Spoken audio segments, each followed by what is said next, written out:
Israel और Hamas के बीच जारी युद्ध विराम समझौते के तहत हमास ने 4 इजरायली बंधकों को रिहा कर दिया है, जिनमें महिला सैनिक शामिल हैं। इसके जवाब में इजरायल ने 200 फिलिस्तीनी नागरिकों को रिहा किया। इनमें से कुछ फिलिस्तीनी कैदी उम्र कैद की सजा काट रहे थे, जिन पर इजरायली नागरिकों पर हमला करने का आरोप लगा था।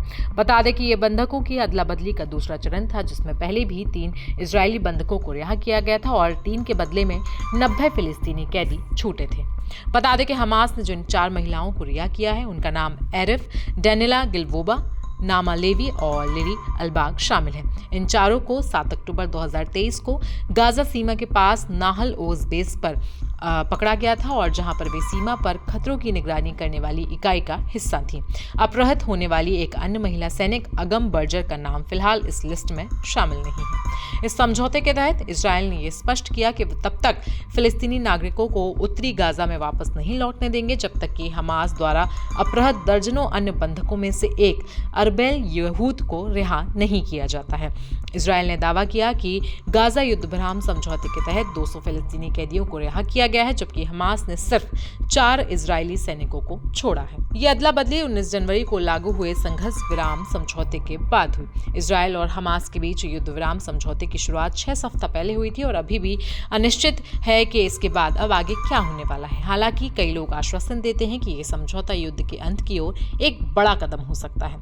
आपको बता दें कि इजरायल और हमास के बीच 15 महीनों तक चले खूनी संघर्ष के बाद हाल ही में हुए सीज फायर ने कई लोगों के लिए राहत दी। कतर और मिस्र की मध्यस्थता से हुआ ये 42 दिन का सीज फायर पहले चरण में था, जब हमास ने 3 इजरायली बंधकों को रिहा किया था और अब दूसरे चरण में उसने 4 महिला सैनिकों को रिहा किया। हालांकि रिहाई के दौरान इन बंधकों के हाथ में एक गिफ्ट पैकेट नजर आया, जिसने सबका ध्यान अपनी ओर खींचा।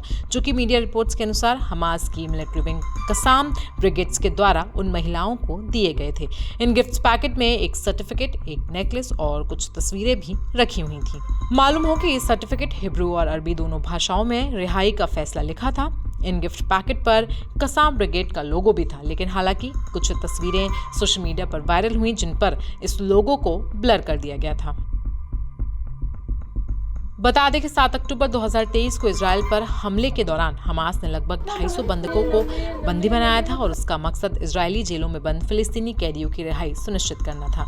इजरायल ने गाजा पर हमला किया तो जवाब में हमास ने बंधकों को तब तक वापस करने से इनकार कर दिया जब तक इजरायल अपनी सेना को गाजा से वापस नहीं लेता और युद्ध स्थायी रूप से समाप्त नहीं हो जाता। 1 साल से अधिक चली लड़ाई के बाद अब हमास और इजरायल एक चरणबद्ध समझौते पर पहुंचे हैं, जिसमें 42 दिनों का युद्ध विराम और सहायता के प्रवेश के अलावा फिलिस्तीनी कैदियों के बदले बंधकों की रिहाई भी इस बार शामिल है।